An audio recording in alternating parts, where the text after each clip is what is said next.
You're on the right stand. I'm Anand Narasimhan. An anti-Bharat radicalization plan in Bangladesh is taking shape, viewers. Radical groups in Bangladesh are fueling an anti-Bharat sentiment to keep the pressure intact. The Jamaat-e-Islami Bangladesh is using large Friday venues such as the Baitul Mukarram National Mosque, the Khatunganj Jame Masjid, the Shahi Eidgah for sermons against Bharat, mentioning Ayodhya, Jammu and Kashmir, NRC, CAA, and also the border incidents according to intelligence sources. As outrage grows against Dipu Chandra Das's killing, Bangladesh's interim government chief Mohammad Yunus was forced to respond. Bharat's protests seem to have rattled the Yunus administration. It's a belated condemnation by Yunus. In his post, he says only 12 individuals have been arrested in the case, although the pictures before and after the lynching of Dipu Chandra Das show the presence of hundreds who did not hear his pleas or heed his pleas and decided that he not only deserved to be lynched to death, but also then hung up a tree and burnt. Now, Bangladesh moving towards extremism. And while speaking to me at News 18's Rising Assam Conclave, Assam Chief Minister Himanta Biswa Sarma said that post-Sheikh Hasina, Bangladesh was moving rapidly towards extremism. He added that Bharat could not remain on the same page with nations that followed such a path, making differences unavoidable. And this is what the latest input suggests, viewers. Input suggests that Mohammad Yunus and Jamaat-e-Islami are aligned in delaying elections. Manoj Kumar Gupta getting us these details. A sustained street violence has been seen as a pressure tactic to avoid polls. Intelligence assessment says Jamaat is fueling anti-Bharat sentiment to keep the streets mobilized. Large Friday congregations are being used to amplify anti-Bharat narratives. Venues are being identified that include the Baitul Mukarram National Mosque, the Khatunganj Jame Masjid and Shahi Eidgah. Sermons reportedly targeting Ayodhya, Kashmir, NRC, CAA and also the Bharat-Bangladesh border incidents. The Qawmi and Alia madrasas are not preaching armed jihad, but systematically politicizing students. Bharat-centric injustice narratives are being introduced via informal sessions and guest preachers. Digital platforms being actively used. Bangla reels, voice notes, short videos are being made to portray Bharat negatively. But more importantly, the Assam Chief Minister Himanta Biswa Sarma raising concerns at three levels. One, at the level of the ballot. Two, at the level of the borders for the state. And three, and most importantly, the pressure, the strategic security issues for Bharat. Listen into a short excerpt of that conversation.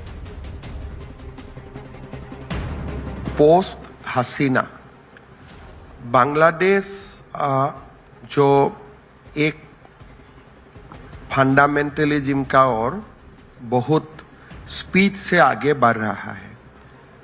जब एक देश fundamentalism का अगर रास्ता में जाते हैं या कट्टरवाद का रास्ते में जाते हैं, उनका साथ India cannot stand in the same page.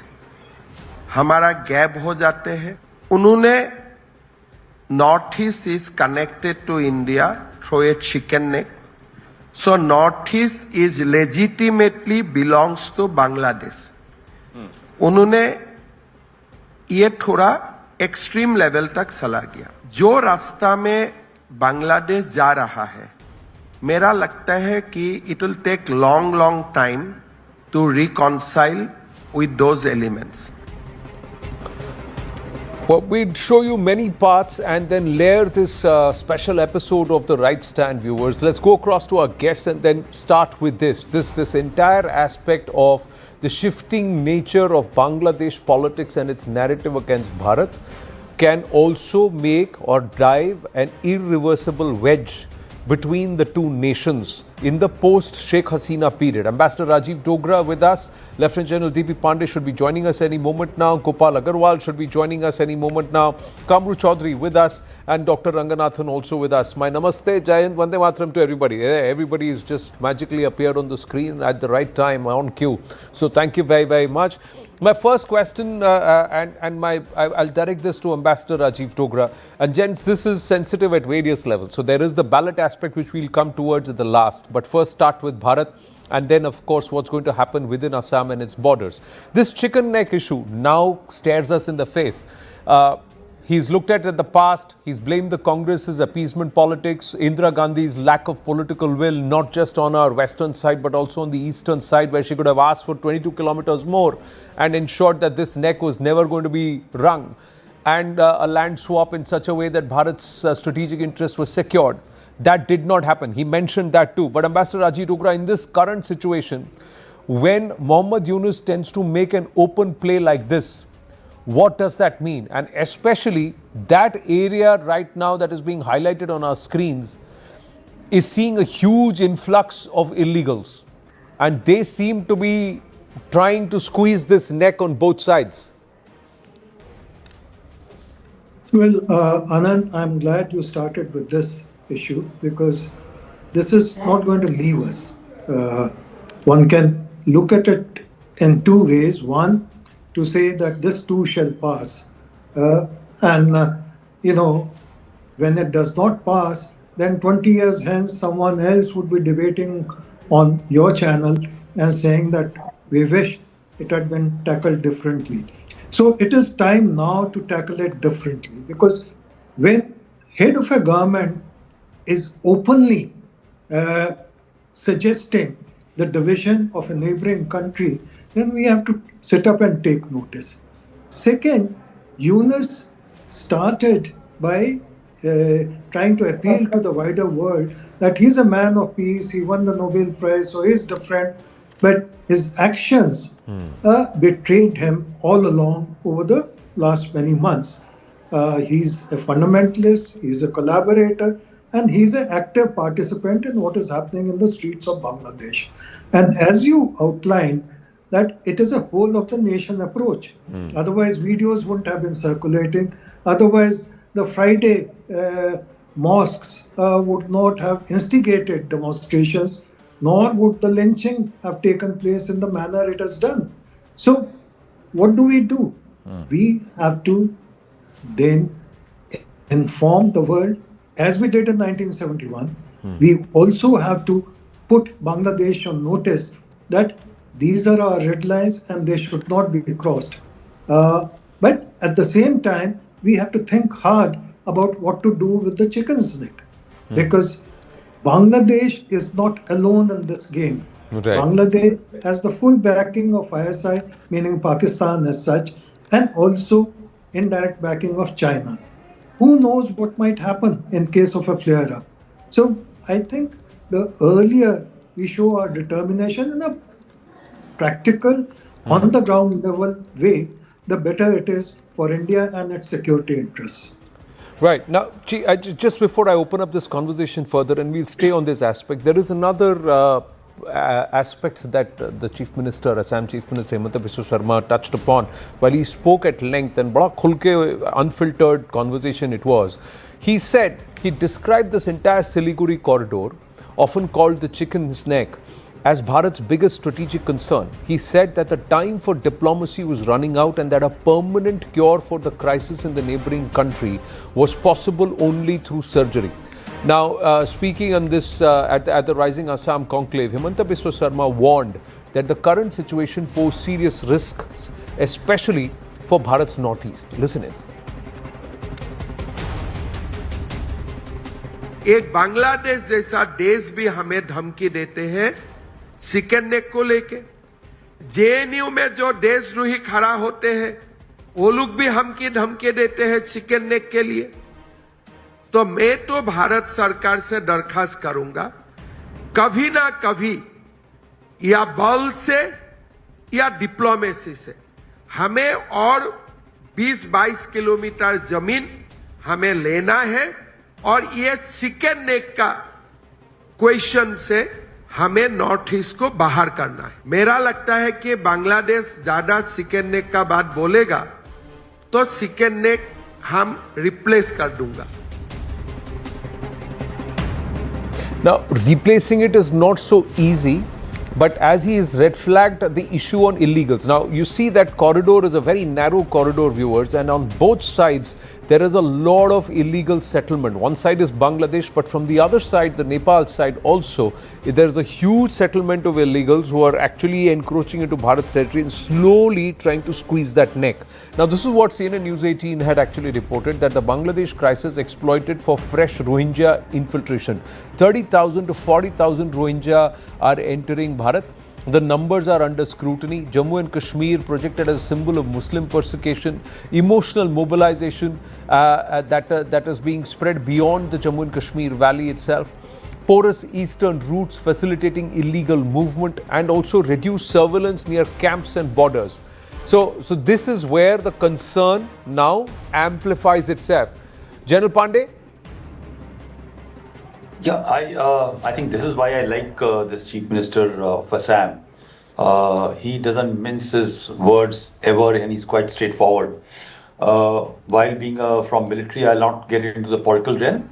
But tell me, Anand and everybody on the panel, that was it not seen and talked of in softer terms 20 years back or 30 years back? Why do you think this whole Assam agitation started when it started? Do you think the security establishment in last so many 4-5 decades were not aware of the chicken necks problem and what is going to be happening in these areas? Do you think that subsequent governments for last about 3 to 4 decades have not seen how proliferation of or change of population along the Bangladesh border has been taking place? And a very important question which he makes is there's people who are staying here on these areas. When a conflict comes out tomorrow, will they be Bangladeshis or will they be Indian or will they be Indians? Please understand that somewhere two things enmesh. One is religion and second is country of origin. When these two enmesh, I must tell you that there should be no doubt in mind of anybody which side the flag will fly when a contest or a problem starts. And that is why very clearly Asim Munir few months back and his tutelage of politicians were talking of that next time the trouble for India will come from its east, right? And so that is what they knew something much more than possibly what used to be talking of. This appeasement politics looking other way, that tomorrow something will happen and it will resolve by its own. It doesn't happen in our subcontinent where we are squeezed for space with too much of a population, right? Okay. And if you recall, we are discussing about few days back on your channel that with 170 million people boxed in a very small territory, with all the challenges which can come about for a country with the nature of Bangladesh in terms of crime, in terms of radicalization, in terms of religion, in terms of brutality, everything, when you match it up with Rohingyas, you know there is a trouble on your borders, right? Now, what should be done? The most important part today for the government of India should be to actually dominate the borders in all states. Don't look at the states which are anti-government or they are from the opposition side or something, And if you recall, some time back, 50 kilometers bandwidth was given to BSF. How much braha happened that the state's, power is being encroached upon by the central forces. But the bottom line is it had to be, because vote bank politics, you are pulling in people, sitting down, and you go to these states, you'll find there's a full-fledged channel. Today, I have been trying to register myself for vote ID card. It is not easy. All these people come out within 15 days. They are getting pack of various identification stuff, and they are moving to the rest part of the country. If I have to go to Jammu, Kashmir, it is not easy. Everybody there is crying that after abrogation of Article 370, everybody from India is going to come out, from outside Jammu and Kashmir is going to come out and settle down. Right. But Mehbooba Mufti and other governments brought Rohingyas not into Kashmir, but they into brought them Jammu. into areas of Jammu. Why so? Why not? If you really want to get them, why not get them into Kashmir only? But why settle them around into the settlements of Jammu and Kashmir? Right. So look at the politics which is playing with national security is something which is very, very strange that for today to remain in power or come back in power, you are using tools which are totally anti-national. Right. And therefore, I think it's huge, significant challenge. And So this the is the going to put us in a problem. now, if you look at it globally, sir, none of the OICs are actually harboring the Muslim refugees from Syria or from the Rakhine state. They are not. It's the non-Muslim nations which are which are compelled to harbor them. Yes, in neighboring Bangladesh there is pressure. Pakistan has rejected, taken some, and then rejected all. And look how Pakistan is treating Afghan refugees. Look how they are torturing them, and nobody is saying anything. So this whole narrative is very, very skewed, and somewhere there seems to be a very, very different motive to all of this. But we set that aside and come back to this. I'm just going to request our team here on the wall after Kamru Chaudhary makes his remarks. We will try and compare what that still of what Muhammad Yunus is gifting the art of triumph, and then juxtapose that with the chicken's neck, and if we can, we'll do it here on the wall in just a bit. But Kamru Chaudhary, you know, this whole part of what's happening in Bangladesh can have huge security ramifications, sociological ramifications in the northeast. It's true. In fact, it has always been.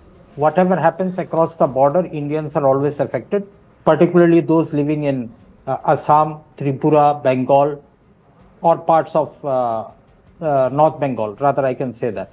But having said that, you know, the rhetorics that Assam Chief Minister has played out across your interview about the xenophobic, what you call this, I call it rhetorics, around the chicken neck. It's not so easy that any Tom, Dick and Harry comes and takes away chicken neck from us. We have got the Komila, the Fani region. We can as well cut off Chittagong from the Bangladesh. So it's a very, very, what you call that, dog whistling, I can say, on the part of a sitting chief minister to have said that. You must understand that this chicken neck that we are calling was a part of the erstwhile Kuch Bihar state, which merged with Indian Union in 1947. This was very much a part of Indian Union from the start, even before East Pakistan was formed. So it is beyond any debate. It should not be any debate of chicken neck at all, apart from catering to the vote bank that Himanta Biswa Sarma wants to cater to. Other than that, I feel that this entire issue that Bangladesh is facing right now has got serious repercussions on us, on Indians, on our trade, on our border relations with the countries that were always friendlier towards India. You see, most of Calcutta's business it depends on Bangladesh. Now we are having a zero business with Bangladesh right now because of the turmoil across the border. But who is responsible? I will not go for any responsibility fixing as of now.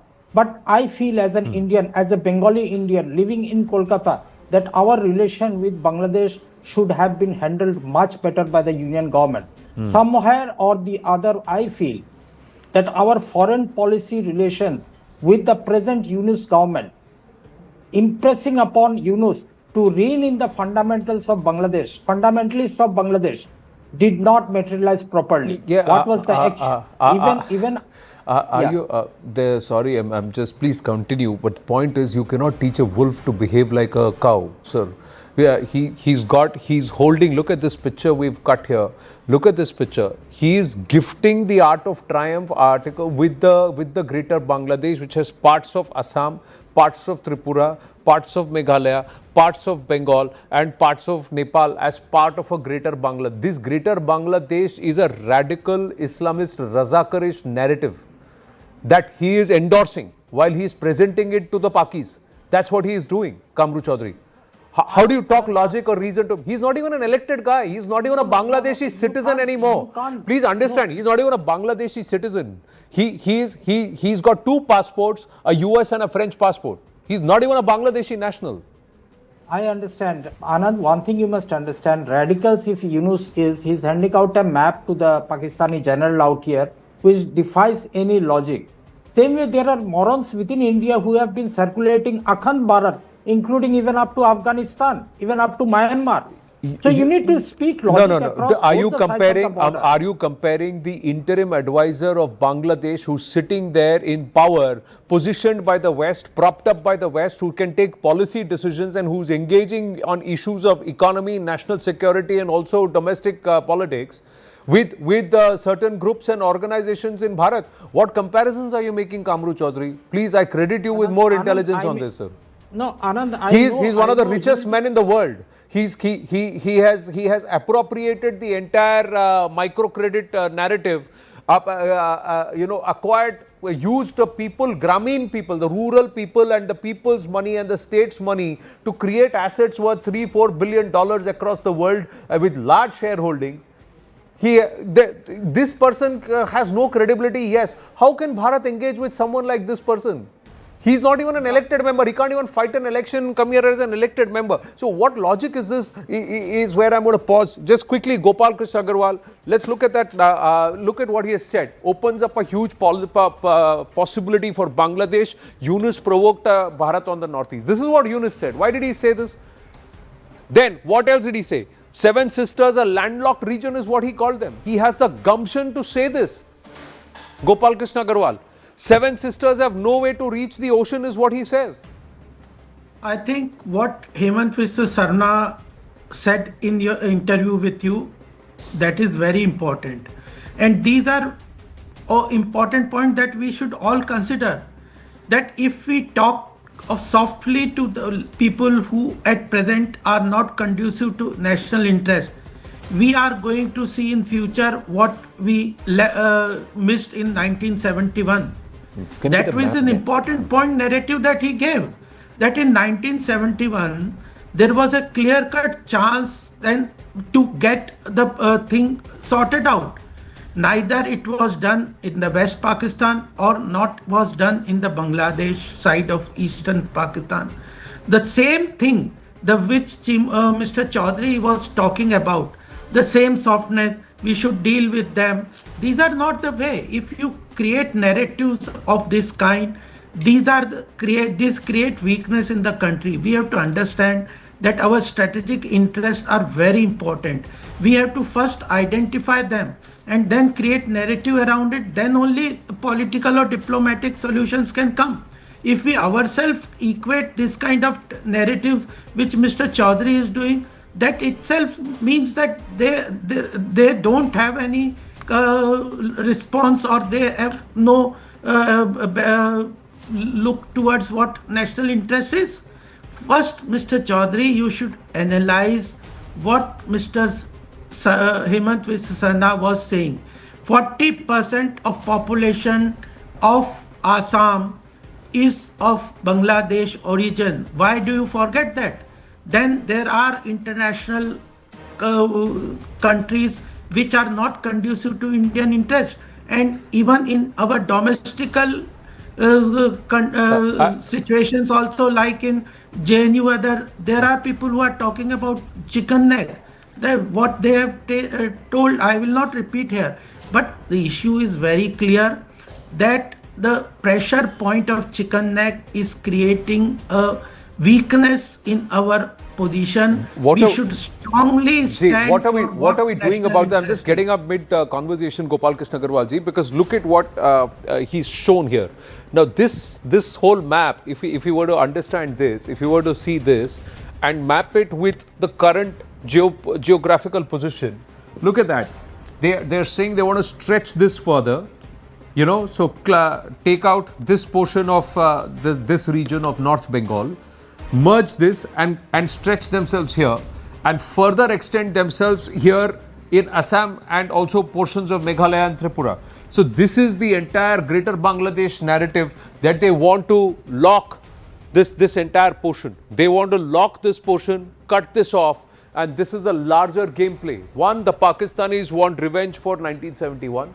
Two, the Chinese want this region under their control. And three, Bharat gets pushed out of this entire region and it gets blocked away from Bhutan too. So that's the reason why this neck exercise needed to be done. Now, had this neck exercise been done over the last 75 years, sir, we would have had a different situation. So when is Bharat going to wake up to this is the question that he is asking, Gopal Krishna Agarwal ji. Yeah, Dr. and it Ranganathan, is coming to you. important Thank you that for your patience. Yeah. when we had the chance to correct it, if that is not taken, again we may get chance, and then the same people who are like Mr. Chaudhary coming out with narratives. Even we have seen that the opposition party, so many people are not conducive to India's national interest. What they want to do, we also have to analyze this in light of that the red corridor which other countries have been talking about, green corridor from which will pass through Uttar Pradesh and Bihar and other to the northeast area. So these all important issues, they have to be diplomatically and in the national interest have to be seen, analyzed factually, the current situation, what is happening in Bangladesh, annihilation of Hindus, the way he is proceeding, the way he is working, and in our own country, people are talking about these things. What is the basis? How you just I'm talk just about saying, these things? Jay Gopalji, I'm just saying how much patience. Can we have the demographics around the chicken's neck? How it's changed? Now, it's not a 1 decade, 2 decade. This is a century-long project, viewers. We have to understand this. Dr. Ranganathan, as we speak, as I come across to you, can we just look at the population demographic? 1951, it was 55% Muslims, 45% Hindus in that region. 2011, it's 66-33. This is unnatural, and it can happen only through deliberate displacement and migration. Look at the numbers, 37% Muslims in that Chicken's Neck region in some of the districts, and we're going district by district, and 62% Hindus in one of the regions around the Chicken's Neck. It's come down to 48%. They've brought it down by 12%. This is systematic. Dr. Ranganathan. Good evening, Anand, and good evening to my fellow panelists. Look, it was Dr. Ambedkar who said that the true allegiance of a Muslim lies not in the country which is his domicile, but to the faith that he belongs to. And it is very unfortunate that, right on this panel, we are being forced to listen to the cushioning of the ideas and the plans of Islamists and jihadis. It's very unfortunate because one need not go down that barrel because there is no way back then. So when a panelist says that, it is the BJP that is talking about the chicken's neck and the problem and you guys are talking, well, we are only talking about it because a jihadi wanted to cut it off. Sharjeel Imam. So, please criticize where the criticism is valid. We are talking about it because we are alarmed that a fellow Indian, or we thought he was a fellow Indian, would like to cut an area of India off just because he believes that that area is now Muslim majority. And was he alone? These are legitimate questions that Gopalaji and BJP and Himanta Biswa Sarma are asking. And I don't know why people are alarmed because two instances out here. Number one, in Islamic country after Islamic country where you have Muslim majority, it takes but a click of a finger for a so-called secular state to turn into a Sharia state. We've seen it every single time. We've seen it in Iran. We've seen it in Pakistan when suddenly General Zia brought in the Hudud ordinances and there was no way back. We are seeing it in Bangladesh. We've seen it in Syria, and we will surely see it in Turkey as well. There is a one-way street, and from there is no return. People may want India to go down that way. People may want some regions of India to go down that way, but they will go down that way because India refuses to learn its lesson. India refuses to learn its lesson from the Kashmir Valley. Now Chicken's Neck will be another Kashmir Valley. And I say this, how long will we say that it is the fault of the Congress? Of course it was. Appeasement was changed from welfare to warfare to warfare. But right now, did you know, I really praise Himanta Biswa as General Pandey did. But the fact is, he is waging a losing battle. The fact of the matter is, out of 260 kilometers of Assam's border with Bangladesh, as much as 60 is still unfenced. For the last 11 years, who is in power? Is it Congress? 460 kilometers thereabouts of India-Bangladesh border is still unfenced. Now, when Kiran Rijiju says on the floor of the assembly or Lok Sabha or Rajya Sabha that there are 20 million illegal Bangladeshis in India, I said it 10 years ago. Yeah. How many have been deported? When 5 years ago, Amit Shah says we have identified 4 million illegal Bangladeshis. I want to ask him, how many have been deported? The fact remains that when we, the people who want India to prosper and not be divided again, are not doing anything about it, why blame Islamists and their supporters in India? Why? Well, it's not even just the Islamists and their supporters. It's happening by a preconceived design, and that's where the problem is.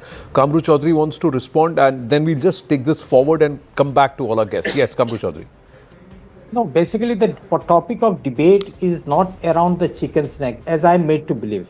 It is absolutely an internal security issue of India that is being made to believe out here to the audience, and it's happening because of the perceived demographic changes happening around these areas. Now, my question to you is, and the panelists out here, after a lot of exercise in Assam, we conducted the National Register of Citizens exercise, out of which 19 lakh people failed to get into the NRC list. In Bengal, after so much of publicity, we undertook the SIR exercise. Not a single Bangladeshi or a Rohingyas were detected out here. Now, do you think those people who have remained within India after 1947 are not genuine citizens, or they don't belong to that area genuinely? Or do you believe that Assam, Bangladesh, Assam, Bangladesh, West Bengal were once a part of division? No, one minute, come. The Bengal division. Come, now, what happened today? Anand, let me add a news point out here. News point out here. You know the xenophobic rhetoric of the Assam Chief Minister. You know what has happened today in Assam, Karbi Anglong district? Biharis who have been living out here for decades and decades, they have been chased out of their homes. Their shops have been looted. They are burnt because of the simple xenophobic rhetoric of the Assam Chief Minister that will not allow outsiders to settle. No, he didn't say. He has not said. He has not said outsiders to settle. He has. There is a difference between illegal. There is there is a difference between an illegal citizen, illegal member on Bharat, and an outsider from a. No. Please don't. He has very clearly. He has very one minute, Kamru Chaudhary ji. Here's the thing, sir. Here is the thing, sir. Here is the thing, sir. Please yield. Please yield. No. Please yield. Please yield. I don't want to shout over you, Kamru Chaudhary. Please yield. What I'm trying to say is, sir, you brought the SIR in just because somebody is part of the voter rolls does not mean that that person has not got the voter, is a genuine citizen of the country. And just because somebody is not in the voter rolls does not mean that that person is not illegally residing in the country. There are illegals who may, sir, there are people in Bharat.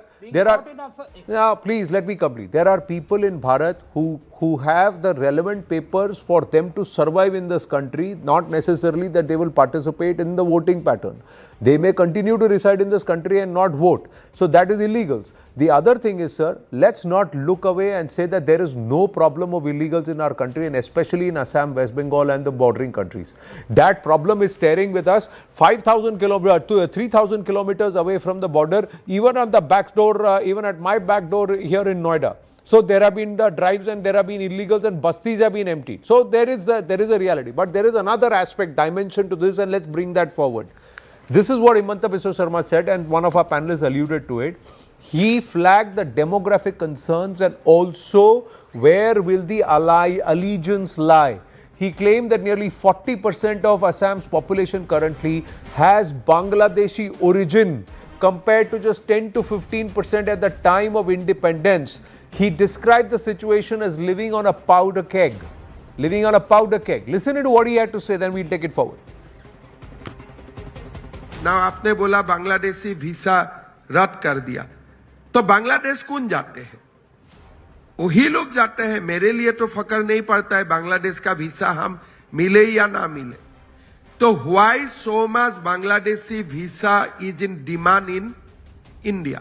Because of West Bengal and Assam. इधर से ही लोग जाते हैं.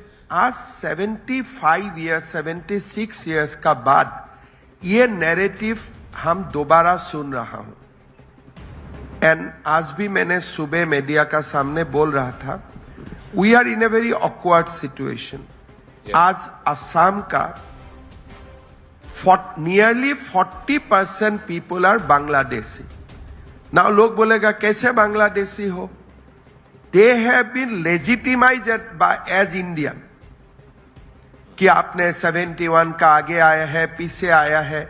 लेकिन जब हम लोग बोलता हो कि फिजी में कौन लोग हैं? भारतीय लोग हैं. इसीलिए we are very very vulnerable. Independence का समय हम लोग इतना वल्नरेबल नहीं था. जब सेकेंड नेक ले जाने का बाद होगा, सेकेंड नेक का दोनों और ओरिजिनल बांग्लादेशी लोग हैं. Legally they may be Indian today. Their loyalty will be at that point of time towards India or towards their original motherland. Ambassador Rajiv Dogra, 1960s, 1947, I 1971. just want the 20. Ji, Gopal ji. Can I take 30 seconds? Yes, Gopal ji. Anand ji, and then we have to Ambassador. understand that what has been underlined by Himanta Biswa Sarma are important. That our vulnerability because of chicken neck is a strategically challenge that we should meet. At this we should understand. Second is the demographic change that you have mentioned in your statement around the chicken neck. And the third is the composition of population of Bangladeshi origin people in Assam and West Bengal.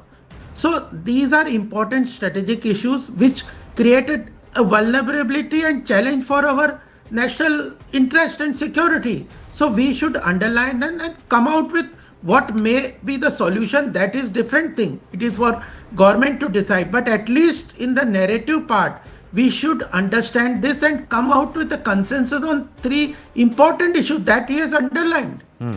No, the consensus there's no point having a consensus on a debate like the right stand, sir, or on a show like the right stand. The consensus has to manifest on ground in terms of firm policy and hard steps that should have been taken, at least in the last 7 or 8 years when the BJP and the NDA have been in power, and also to try and secure the Northeast and to stop huge number of non-Bharatiya people coming and settling and trying to legitimize themselves. The larger question, and I'm going to Ambassador Rajiv Dogra, we've seen in the past, when partition happened, 34% of Bharat's army, Azad Hind Fauj or the Indian National Army or the Bharatiya Reserve, how it split, where it split, and who split the loyalties. During the constituent assemblies, those who currently reside and their previous generations in Bihar, in the heartland of Bharat, who did they vote? Did they vote for the Indian National Congress or did they vote for the Muslim League? And Himanta Biswa Sarma is drawing those same parallels, saying that tomorrow when it comes, push comes to shove, what will these people who are residing around the chicken's neck choose? Their legitimized land of nationhood, or what their actual origins are and their loyalty to what the origins or those people, radicals from that land, call them to do? That's what he is asking. Now, is that a fair question, unfair question, Ambassador Rajiv Dogra? I think that is a very fair statement made by the Chief Minister of Assam. And he's been bold enough to say and acknowledge that we have delayed it too long, we should now do something. And I'll explain why I'm supporting the Chief Minister. Look at Europe, look at America. America now wants to kick out all the illegals from its country. Look at Europe. Europe has just about, in maximum case, only about 10% of immigrants that it does not desire. I'm not going to name a particular religion. And it is now in a fix how to get them out. And it is taking steps to get them out in various ways. It's proving to be difficult, but it is doing that. Poland, for example, has a policy of no immigrant from a particular set of countries. Pakistan had at the maximum just about 2 million Afghans whom they used for various purposes and profited from them, because the aid coming for Afghans from all over the world was used by military officers of Pakistan, not given to Afghans. Now they have told them march out of Pakistan, and they have not given them even a day's notice. They just go there, demolish their kacha houses or pakka houses and throw them out. What are we doing? We have 40%, as the Chief Minister has said, not just in Assam, And as you said, in our backyards, in Delhi, Noida, everywhere. And they are not going to be loyal to India. Let me say it quite clearly. So it is a time bomb. And unless we acknowledge that we are sitting on a time bomb, we may repent it 5 years hence or 10 years hence when it is already too late. And Chicken's Neck, as General Pandey would vouch for me, is a very small corridor. It's an extremely sensitive corridor in strategic sense. Another point which I wish to make, since some people say that Yunus was just being careless or just being absent-minded in showing that and sharing that map with Pakistani general, Yeah. I think we're sadly mistaken. You know, right from the beginning, from the time I joined the diplomatic service, any time we noticed a map which did not show Indian borders correctly, we would chase those people, whether it was a magazine, newspaper, or a country. And we would try our best to ensure that the map was corrected to India's satisfaction. Here, this man who's heading a government is openly showing a map which is partitioning India, and we feel quite happy about it. So I think it is time we started taking notice of all these as a statement of their intention, an intention which is not favorable to India. Any time we noticed a map which did not show Indian borders correctly, we would chase those people, whether it was a magazine, newspaper, or a country. And we would try our best to ensure that the map was corrected to India's satisfaction. Here, this man who's heading a government is openly showing a map which is partitioning India, and we feel quite happy about it. So I think it is time we started taking notice of all these as a statement of their intention, an intention which is not favorable to India, an intention which has strategic background to it, and an intention which has collaboration in it. Because if he's sharing it with Pakistan, he also did the same thing when he was in China. Yeah. And he's given this to multiple heads of nation or representatives of various countries, Ambassador Rajiv Dogra, and more importantly, he seems to be doing it deliberately. Has Bharat been too patient with this person, and this spread of radicals and this huge attempt to try and push through more people in these regions and eventually corrode that entire place? Now, we've here at CNN News 18, last October, we did a full-fledged story on this and a ground report that the entire no man's land between Bharat and Nepal currently stands occupied by non-Nepalis and non-Bharatiya. That's the current story. That's the current status right now. That's how much this is a menace on ground. General Pandey. Well, quickly talk of 3 points. I take an umbrage to somebody who made a mention, and okay, this is my personal view, not the military, which I'm not representing army here. The Bharat map, right? Bharat map is a cultural map, and let's respect it. You can't compare that with a radical who's come with a mission. So I take an umbrage to that. Second is, and I don't belong to any political party and orientation, I have got my own views. How do you engage with Yunus, who came on day one, and on the second day, the ships from the Pakistan side started landing with ammunition. The people started landing from Pakistan. The man has been placed as part of a larger agenda. And Anand, we have been talking of strategy. We have been talking of political parties, political leadership, the views and shaping of the mind of our top leadership for last about 7 to 8 decades. This is where long-term strategy comes out. Today, 3 elements will be very happy. America, the deep state, Pakistanis, the Rajakar, Jamaati, the Anchorage. All 3, when they were defeated in 1971, thanks to leadership of Mrs. Indira Gandhi, right? They were defeated. When America had not supported us, supported Pakistan, The West did not want us to do anything, but we went ahead because of our compulsion and did what we did. All the three elements have worked long enough for 7.5 decades that after 74 years, the Bangladesh is turning out to be East Pakistan again. And look at the subterfuge that the political parties were involved in allowing people to come out from Bangladesh and settle down in cantonment, in places to shift the vote bank into their favor. I have not been involved into vote bank politics as a participant, but one has been observing quite enough to see how the shift has taken place, right? So the celebration of a long-term strategic plan which has been rolled out because our top leadership for 7.5 decades has been so blinded by a policy called appeasement policy, a vote bank policy, that today our national security is at threat, right? And even if what Biswa Sarma is saying is 50% right, okay, somebody may disregard, no, it's all about rhetoric, but the less than even 50% is true, we have got a major problem at hand. It is a military problem, it is a sociological problem, it has got huge implication. And I totally go with Dr. Anand that if this present government thought that there was an issue, they are also to be held accountable. What measures have they taken to ensure that your backyards, our backyards are rigged? Okay, it's a big problem. There are good people.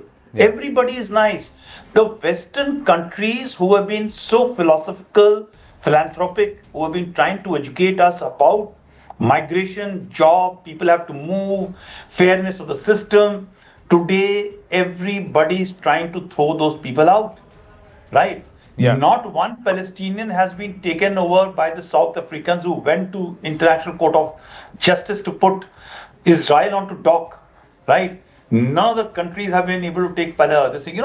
Why India has got its own problem. Let's manage our own 1.4 billion people well enough.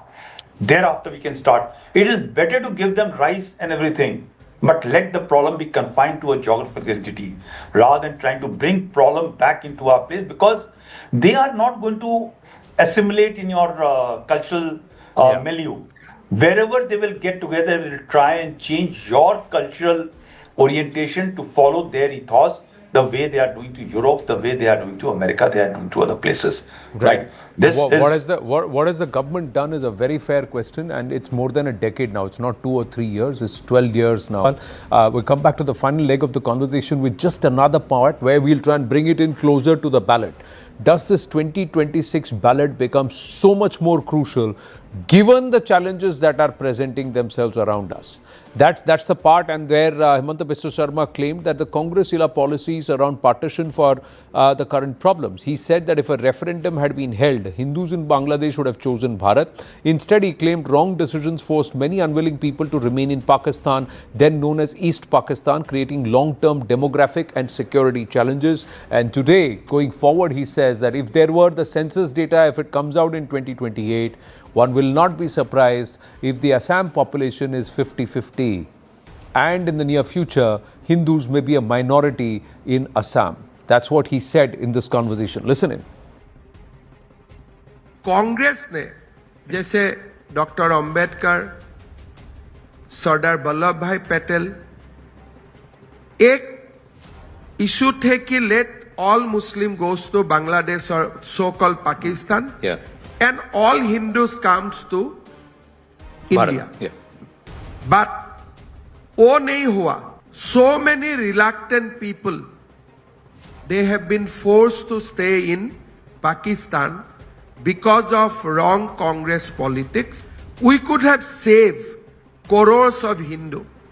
Today, the Hindu population in Bangladesh are coming down drastically. They are just now 2 crores, from 12 to 14 crores. So, where they have gone? They have been forced to convert. There's more to that. We have limited time, but then he comes back and he says, in Assam today, I won't be surprised if the 2027 census, once the data is out in 2028, the Hindu-Muslim population in Assam will be 50-50. Now, by the TFR rates, by the rate of growth of population, by all the data, this is inorganic.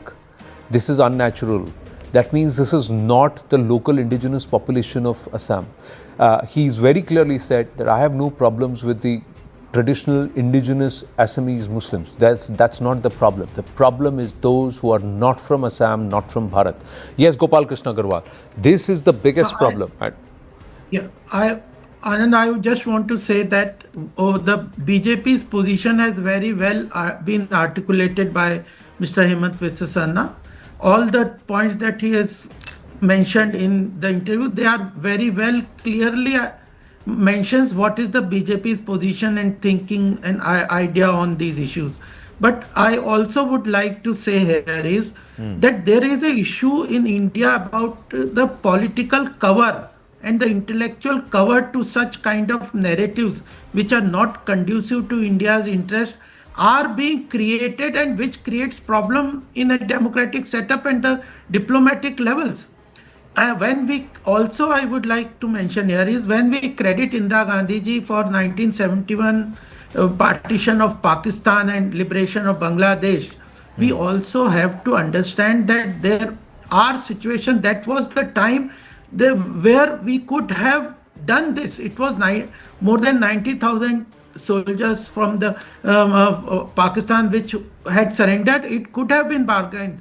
Whether it was chicken leg or other issues. So the situation has to be analyzed.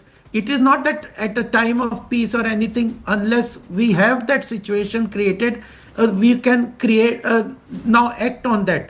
Our party, our leadership is working on CAA, SIR, NRC. All these issues are important, but if the political cover up of intellectual and opposition parties which is given to but it's those not narratives it's which are not conducive sir, is that also means important. that the opposition, despite not having the mandate from the people, is dictating course. Then it's a fault of the government. You have the mandate, you have the power, you have the seats, you can enforce policy. The forces, the internal security is with you. So I'm just saying, sir, in the last 10 years has enough been connection done. of look east, the policy of look east to act east is there being done. Integration act of east. northeast One must act east. One must engage east. But one must also secure the east. One must also shield the east. One must also shield the east. I agree with you. But we have to understand that the military solution to this problem at this point of time is not the solution. We have to अगर जमीन भारत की है तो वहाँ non भारतीय कैसे बस रहा है सर? उसको भगाओ वहाँ से। जमीन तो अपनी मैं ले सकता हूँ। उसमें कौन सा आर्म्ड एंगेजमेंट है? और अगर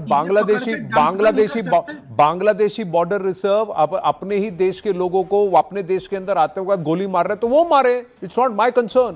We'll highlight that and tell the Bangladeshi Rangers that this is what they are doing. Anand ji उनको सिस्टमैटिक तरीके से उनके वोटर कार्ड बनवा दिए, आधार कार्ड बना दिए, अपीजमेंट पॉलिटिक्स में हमारे देश की राजनीति. That's why they are no longer in government. You are in government. When I say you are in government, the BJP and the NDA is in government for at least 8 years, if not a full decade, in this region. I'm just saying, giving you a concession. But what I'm trying to say is, what is going to happen going forward? How concrete are these steps? That's what. Okay. And sadly, sir, we don't have time. We don't have the luxury of time. The latest pictures that have come from ground are shocking and alarming. The presence in those areas of these people who are not Bharatiya is a concern, sir. Is a huge concern. Dr. Ranganathan, 1 minute. But you cannot just take a military solution at this point. I haven't spoken for half an hour. Gopalji, please. Yeah. Look, I just want to say we've just seen live demonstration on this wonderful show how propaganda and falsehood trumps facts. You had a panelist out here, Congress supporter, who told you, Anand, that you are giving us perceived demographic changes. You gave us the census data of the demography shift decade upon decade around the chicken neck. And that is considered as perceived. It is not considered as a fact anymore. Now, 10 years down the line, they will say this was a figment of your imagination. These are not census figures. This is how I repeat what Ambedkar said. The problem is internal as much as external. And as far as identifying Bangladeshis illegals or not from the SIR, it is commonsensical. In Bihar, you deleted 7 million voters. In Bengal, you have deleted 6 million voters. Many of them were fraudulent. Many of them are untraceable. How on earth would you find out how many of them were illegal Bangladeshis? The fact is you can't. But what you can do is you can make sure through SIR that those guys will not be voting for these elections. And that is what is irritating. Right. Now, the point is, sir, there are people in Assam right now who are making videos on social media platforms who are trying to say, justify the lynching of Dipu Das, who are trying to contribute, going ahead and saying, urging people to contribute bricks and go ahead and do dan for making a Babri in Murshidabad. All of this is happening inside Assam right now. So, is it a powder keg or not? You decide as the viewer whether you want to agree, disagree with the Assam Chief Minister. I thank all our panelists, have really run out of time. Thank you for joining us. Namaste.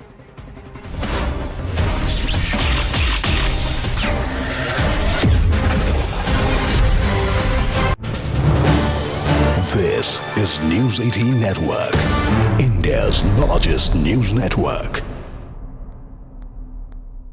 Islami Bangladesh is using large Friday venues such as the Baitul Mukarram National Mosque, the Khatunganj Jame Masjid, the Shahi Eidgah for sermons against Bharat, mentioning Ayodhya, Jammu and Kashmir, NRC, CAA, and also the border incidents according to intelligence sources.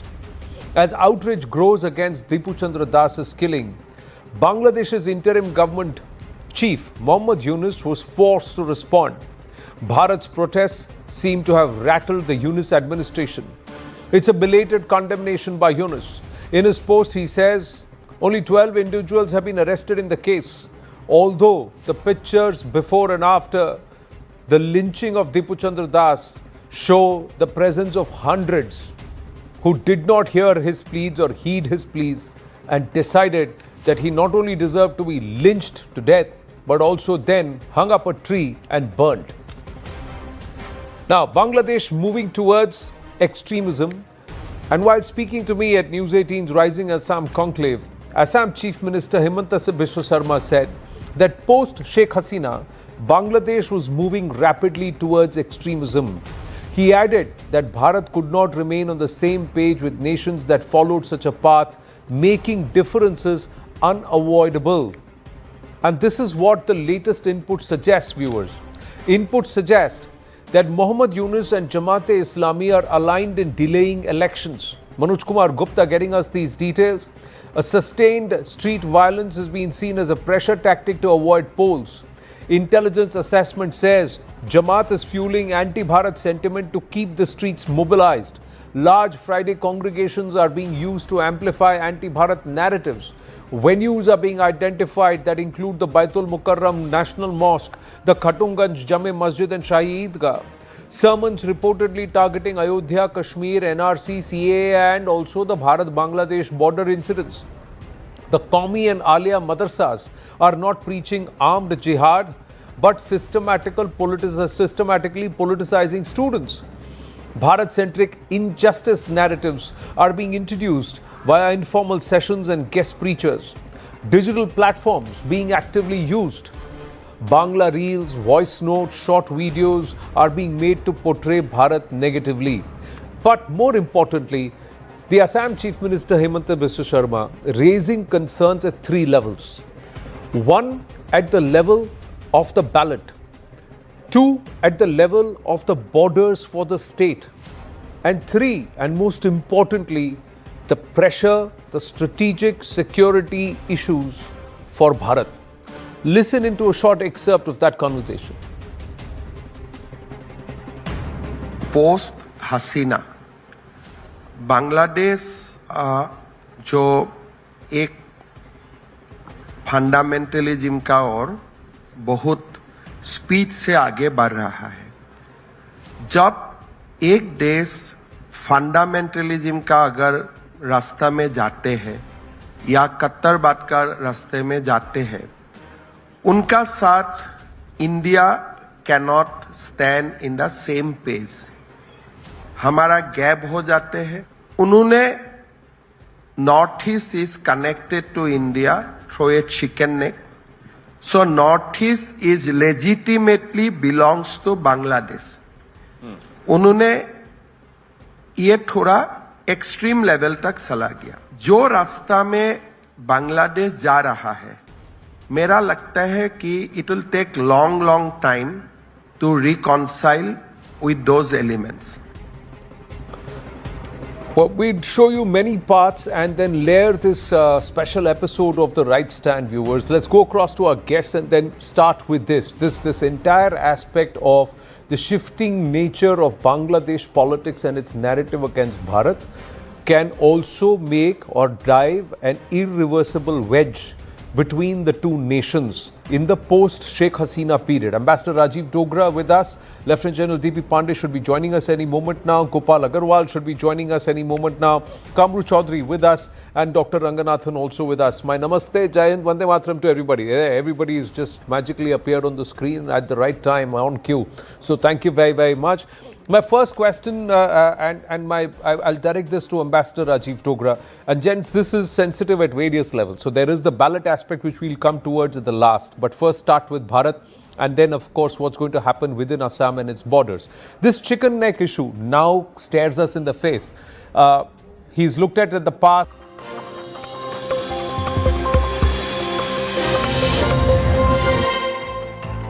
Very good evening. You're watching Brass Tacks. I'm Akanksha Swaroop. I'm innocent, I have done nothing wrong. Remember these words. The last heard from Dipu Chandra Das, the 25-year-old youth mob lynched and burnt by a violent mob of Muslim radicals. His pleas for mercy falling on deaf ears. The shock and horror of it all is now viral. What's equally goading is that the very protectors of law and order became the perpetrators of this abominable, immoral act. Look at the way the Bangladesh police failed to fulfill their duty. They in fact handed Dipu over to these Islamic radicals. And so Dipu's killing over a false religious rumor, later found baseless, raises multiple concerns. That of wider fear, violence and migration driving the Hindu community and the minorities' decline in Bangladesh. The pan-India protests, including the ones outside the Bangladesh High Commission in New Delhi, are only understandable. But what has the interim government of Mohammad Yunus done so far about it? Made a few lame arrests apart from summoning the Indian envoy? We'll tell you why. The purpose is to dilute the particular barbarism of Das's killing. This by subsuming it within a generalized narrative of regional dysfunction, one in which all parties are equally culpable. Perhaps that's why the Yunus regime has demanded that Dipu's killing need not be seen in isolation. But remember that Hindus and minority lives in Bangladesh will not matter till we have politicians like Congress's Digvijay Singh and Rashid Alvi linking Bangladesh's atrocities with Muslims in India. Don't Hindu lives matter? Whether in Bangladesh, Kashmir or in any part of the world, be it in the US, UK or even Canada. And why must the killing of Hindus be justified by fear-mongering of the idea of Hindu nationalism as a threat to Indian democracy? Those are the questions we'll take with our guests in just a bit. But this is just one of the many cases. Hindus have been under threat in Bangladesh and concerns for their safety have only been mounting over the years. From 13.5% back in 1974 after the Liberation War, the Hindu population declined to 12.1% in 1981 and then to 9.3% in 2001. The population further dipped to 8.54% in 2011 and as of 2022, it stands at a meager 7.95%. What does it mean for the Hindus in Bangladesh? Remember, many of them have had to flee the country. And I'm joined in by one such person who's an actor, a Bangladeshi Hindu actor, Aruna Biswa, who's joining me on the broadcast here tonight on Brass Tacks. Thank you, Aruna ji, for joining in. I want your thoughts, first of all, on those shocking visuals that I shared with you earlier during the day. 25-year-old. He's been lynched over alleged blasphemy. Nobody has, in fact, any evidence to prove.